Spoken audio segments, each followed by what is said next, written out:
ನಮಸ್ಕಾರ ಸ್ನೇಹಿತರೆ, ಈ ವಾರದ ಇನ್ನೊಂದು ಹೊಸ ಸಂಚಿಕೆಯಲ್ಲಿ ನಿಮ್ಮೆಲ್ಲರಿಗೂ ಸ್ವಾಗತ ಸುಸ್ವಾಗತ.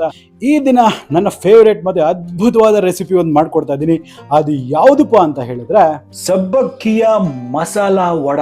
ಈ ಒಂದು ವಡೆನ ಕ್ರಿಸ್ಪಿಯಾಗೆ ಟೇಸ್ಟಿಯಾಗೆ ಯಾವ ರೀತಿ ಮಾಡಬೇಕು, ಅದರಲ್ಲಿ ಇರ್ತಕ್ಕಂಥ ಪ್ರತಿಯೊಂದು ಟಿಪ್ಸ್ ಅಂಡ್ ಟ್ರಿಕ್ಸ್ನ ಜೊತೆಗೆ ಸ್ಟೆಪ್ ಬೈ ಸ್ಟೆಪ್ ಆಗಿ ನಾನು ಈ ಒಂದು ಪ್ರೋಸೆಸ್ನ ಹೇಳ್ಕೊಡ್ತಾ ಇದ್ದೀನಿ.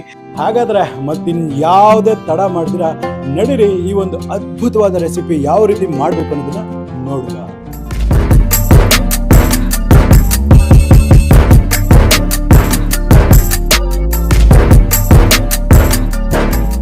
ಸ್ನೇಹಿತರೆ ನೋಡಿ, ಈ ಒಂದು ಸಬ್ಬಕ್ಕಿ ಮಸಾಲೆ ವಡೆ ಮಾಡೋದಕ್ಕೆ ನನಗೆ ಇಷ್ಟು ಸಾಮಗ್ರಿಗಳು ಬೇಕಾಗಿದೆ.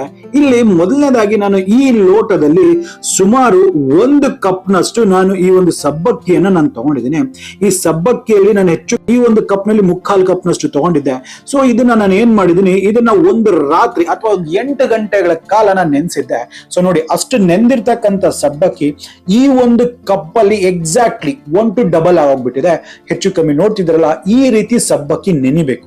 ಸೊ ಇಷ್ಟು ನೆಂದ್ರೆ ಮಾತ್ರ ಸಬ್ಬಕ್ಕಿ ಪರ್ಫೆಕ್ಟ್ ಆಗಿ ನೆಂದಿದೆ ಅನ್ಬಿಟ್ಟು ಅರ್ಥ. ಸೊ ಈಗ ಈ ನೆಂದಿರ್ತಕ್ಕಂಥ ಹಾಗೆ 1 ಕಪ್ ನೆಂದಿರ್ತಕ್ಕಂಥ ಸಬ್ಬಕ್ಕಿ 1 ಕಪ್ ನಾನು ಹಾಕೊಳ್ತೀನಿ. ಅದೇ ರೀತಿ ಬಾಯ್ಲ್ ಮಾಡಿರ್ತಕ್ಕಂಥ ಆಲೂಗಡ್ಡೆನ ತುರಿದಿದ್ದೀನಿ. ಚೆನ್ನಾಗಿ ತುರಿದಿರ್ತಕ್ಕಂಥ ಆಲೂಗಡ್ಡೆ ಸಹ 1 ಕಪ್ ಸಮ ಪ್ರಮಾಣದ ಹಾಕೊಂಡು, ಇದರಲ್ಲಿ ಹುರಿದಿರ್ತಕ್ಕಂಥ ಕಡಲೆ ಬೀಜ ಮತ್ತೆ ಹಸಿರು ಮೆಣಸಿನಕಾಯಿ ಹಚ್ಚಿರ್ತಕ್ಕಂಥದ್ದು, ಮತ್ತೆ ಈ ಒಂದು ಕರಿಬೇವಿನ ಸೊಪ್ಪು, ಮತ್ತೆ ಕೊತ್ತಂಬರಿ ಸೊಪ್ಪು, ಮತ್ತೆ ಶುಂಠಿ ಹಚ್ಚಿರ್ತಕ್ಕಂಥದ್ದು, ಜೀರಿಗೆ 1/2 ಟೀ ಸ್ಪೂನು, ಮೊಸರು 1-2 ಟೀ ಸ್ಪೂನ್. ಇದು ನನ್ನ ಸೀಕ್ರೆಟ್ ಇಂಗ್ರೀಡಿಯೆಂಟ್. ಇದು ಜಸ್ಟ್ 1 ಟೇಬಲ್ ಸ್ಪೂನ್ ಅಷ್ಟು ಹಾಕಿದ್ರೆ ಸಾಕಾಗತ್ತೆ. ರುಚಿಗೆ ತಕ್ಕಷ್ಟು ಉಪ್ಪನ್ನ ಸ್ವಲ್ಪ ಹಾಕೊಳ್ಳುವ. ಹಾಗೆ ಇದರಲ್ಲಿ ತುಂಬಾ ಇಂಪಾರ್ಟೆಂಟ್ ಬಂದ್ಬಿಟ್ಟು ಒಂದು ಚಿಟಿಕೆ ಅಷ್ಟು ಸೋಡಾ. ಈಗ ಇದನ್ನೆಲ್ಲನೂ ಹಾಕ್ಬಿಟ್ಟು ಈ ಮಿಶ್ರಣನ ಚೆನ್ನಾಗಿ ಒಂದಕ್ಕೊಂದು ಹೊಂದ್ಕೊಳ್ಳೋ ಹಾಗೆ ನಾವು ಮಿಕ್ಸ್ ಮಾಡ್ಬೇಕಾಗತ್ತೆ. ನೋಡಿ, ಈಗ ಈ ಒಂದು ಪ್ಯಾಟಿ ಮಿಕ್ಸ್ಚರ್ ಅಂತಕ್ಕಂಥದ್ದು ಪರ್ಫೆಕ್ಟ್ ಆಗಿ ಬಂದಿದೆ. ಈ ವಡಾ ಮಿಕ್ಸ್ಚರ್ ಅಂತಕ್ಕಂಥದ್ದು ಪರ್ಫೆಕ್ಟ್ ಆಗಿ ಎಲ್ಲ ಒಂದಕ್ಕೊಂದು ಹೊಂದ್ಕೊಂಡಿದೆ. ಸೊ ಈಗ ಏನ್ ಮಾಡ್ತೀನಿ, ನಾನು ಒಂದು ಬೌಲ್ ನೀರನ್ನ ನಾನು ಪಕ್ಕದಲ್ಲಿ ಇಟ್ಕೊಳ್ತೀನಿ. ಯಾಕಂದ್ರೆ 2 ಕೈಗಳನ್ನ ನಾನು ಒದ್ದೆ ಮಾಡ್ಕೊಂಡು ಇದನ್ನ ವಡೆ ತಟ್ಟಬೇಕಲ್ಲ. ಸೊ ಇದನ್ನ ಒಂದು ಪ್ಯಾಟಿ ಆಕಾರದಲ್ಲಿ 2 ಕೈನ ಬಳಸ್ಬಿಟ್ಟು ನಾನು ಈ ರೀತಿ ರೌಂಡ್ ಆಗಿ ನಾನು ಚಪ್ಪಟೆ ತರ, ಅಂದ್ರೆ ನೀವು ಮಸಾಲೆ ವಡೆ ಯಾವ ರೀತಿ ತಟ್ಕೊಳ್ತೀರಲ್ಲ ಆ ರೀತಿ ಇದನ್ನ ತಟ್ಕೋಬೇಕು.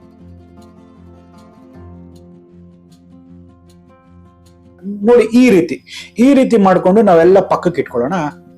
ಸೊ ಈಗ ಇದನ್ನ ಯಾವ ರೀತಿ ಫ್ರೈ ಮಾಡ್ಬೇಕು ಅನ್ನೋದು ನಾನು ಹೇಳ್ಕೊಡ್ತೀನಿ. ಇಲ್ಲಿ ಎಣ್ಣೆಯನ್ನ ನಾವು ಮೀಡಿಯಂ ಹಾಟ್ ಅಲ್ಲಿ ಇರಬೇಕು, ತುಂಬಾ ಹೀಟ್ ಅಲ್ಲಿ ಇರಬಾರ್ದು. ಮೀಡಿಯಂ ಹೀಟ್ ಅಲ್ಲಿ ಇದ್ರೆ ಸಾಕಾಗುತ್ತೆ.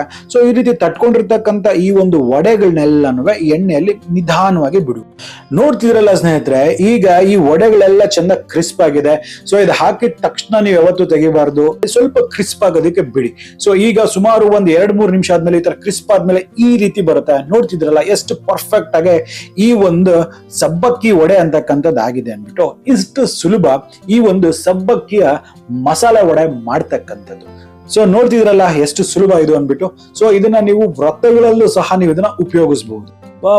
ಬಾ ಏನ್ ಬ್ಯೂಟಿಫುಲ್ ಆಗಿದೆ ಗೊತ್ತಾ ಈ ಒಂದು ರೆಸಿಪಿ ಅಂತಕ್ಕಂಥದ್ದು. ಮಾಡೋದಂತೂ ತುಂಬಾ ಸುಲಭ. ನೋಡಿ, ಎಲ್ಲ ಪ್ರೋಸೆಸ್ ನಾನು ಸಿಂಪ್ಲಿಫೈ ಮಾಡಿ ಈ ಒಂದು ರೆಸಿಪಿನ ನಿಮ್ಗೆ ಹೇಳ್ಕೊಡ್ತೀನಿ. ಸ್ಟೆಪ್ ಬೈ ಸ್ಟೆಪ್ ಆ ಪ್ರೋಸೆಸ್ ಅನ್ನ ಫಾಲೋ ಮಾಡಿ ಖಂಡಿತ ನಿಮ್ಗೆ ಅದ್ಭುತವಾದ ರೆಸಿಪಿ ಅಂತಕ್ಕಂಥದ್ದು ಬಂದೇ ಬರುತ್ತೆ. ಹಾಗಾದ್ರೆ ನಂಗೆ ಅನ್ಸುತ್ತೆ ನಿಮ್ಗೆ ವಿಡಿಯೋ ಇಷ್ಟ ಆಗಿದೆ ಅಂದ್ಬಿಟ್ಟು. ಇಷ್ಟ ಆಗಿದೆ ನಮ್ಮ ಚಾನಲ್ನ ಸಬ್ಸ್ಕ್ರೈಬ್ ಮಾಡ್ಕೊಳ್ಳೋದನ್ನ ಮರಿಬೇಡಿ. ಹಾಗೆ ಪಕ್ಕದಲ್ಲಿ ಬೆಲ್ ಐಕಾನ್ ಇರುತ್ತೆ, ಬೆಲ್ ಐಕಾನ್ ಟಚ್ ಮಾಡ್ಬಿಟ್ಟು ನೋಟಿಫಿಕೇಶನ್ ಆಲ್ ಮಾಡಿ. ಜೊತೆಯಲ್ಲಿ ಇನ್ಸ್ಟಾಗ್ರಾಮ್ ಮತ್ತೆ ಫೇಸ್ಬುಕ್ ಪೇಜಸ್ನ ಸಹ ಲೈಕ್ ಮಾಡಿ. ನನಗೆ ತುಂಬಾನೇ ಒಂದು ಮೋಟಿವೇಶನ್ ಅಂತಕ್ಕಂಥದ್ದು ಸಿಗುತ್ತೆ. ಹಾಗಾದ್ರೆ ಮತ್ತೆ ಈ ತರದ ಒಂದು ಹೊಸ ವೈವಿಧ್ಯಮಯ ಅಡಿಗೆಗಳೊಂದಿಗೆ ನಿಮ್ಮ ಮುಂದೆ ಹಾಜರಿರ್ತೀನಿ. ಅಲ್ಲಿವರೆಗೂ ನಾನು ನಿಮ್ಮ ದೀಪಕ್ ಸೈನಿಂಗ್ ಆಫ್ ಅಂಡ್ ಜೈ ಹಿಂದ್, ಜೈ ಕರ್ನಾಟಕ, ನಮಸ್ಕಾರ.